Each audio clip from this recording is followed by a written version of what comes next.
Hi friends, welcome to the next module of the D block element. Now in this given module we are going to learn about chemical properties of potassium dichromate or K2Cr27. In this module we are going to learn about oxidation of sulfur dioxide by doing a chemical test and also to detect a chloride radical salt and also oxidation of alcohols. Normally, in detection of salt which is consisting of chloride, we perform chromyl chloride test. When I am saying chromyl chloride test, then the formula of chromyl chloride is CrO2Cl2. Now, this chromyl chloride is actually formed by reacting crystals of potassium dichromate, and if it is heated with a salt which is consisting of chloride with the mixture of concentrated H2SO4, or I can say if any salt which is consisting of chloride radical is heated with the mixture of potassium dichromate and concentrated H2SO4, there is evolution of red vapors of chromyl chloride. If this vapor is collected and allowed to condense, then it is going to give you oily red liquid. This oily red liquid gives conformation of chloride radical, that is by forming CrO2Cl2, that is chromyl chloride test. Let us check the reaction.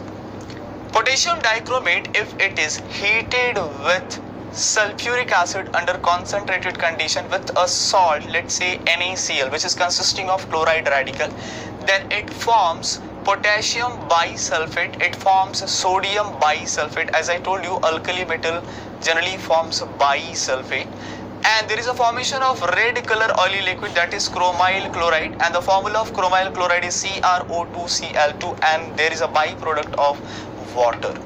So by doing this test and by checking this color, we can confirm the given salt contains chloride radical. Now, in the detection of sulfur dioxide gas, if acidified potassium dichromate is treated with the sulfur dioxide gas, then there is a change in color from orange to green. There is a change in color. This gives the confirmation of sulfur dioxide gas. Let's check the reaction. Potassium dichromate in acidified condition, if SO2 gas is passed, then it forms potassium sulfate, that is K2SO4. There is a formation of Cr2SO4 tries, green color crystal, that is chromium sulfate, and also there is a formation of a byproduct as water. This test is actually used for the detection of sulfur dioxide gas.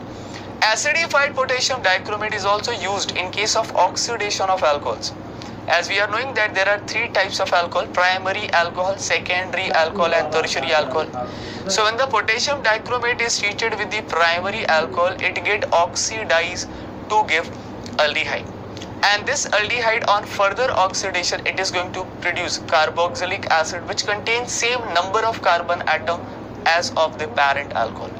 In case of secondary alcohol, if you will see, it get oxidized to give ketone, and ketone on vigorous oxidation, it produces what? Carboxylic acid, which is containing one carbon atom less than the parent alcohol.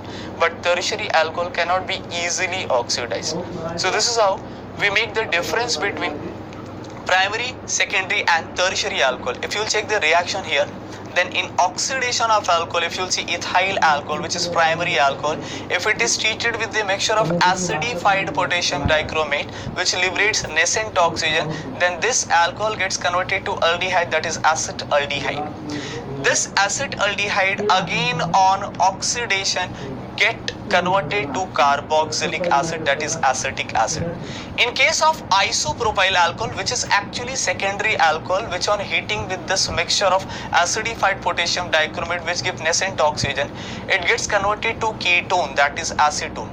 And this acetone on vigorous oxidation gets converted to what? Carboxylic acid. That's all in this model. Thank you very much.